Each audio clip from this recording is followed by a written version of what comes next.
Hey guys, welcome back to another tutorial video. So in today's video, I'll show you how to play ESPN Fantasy Football.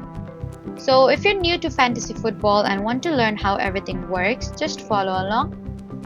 First, download the ESPN Fantasy Sports app or open the ESPN Fantasy website.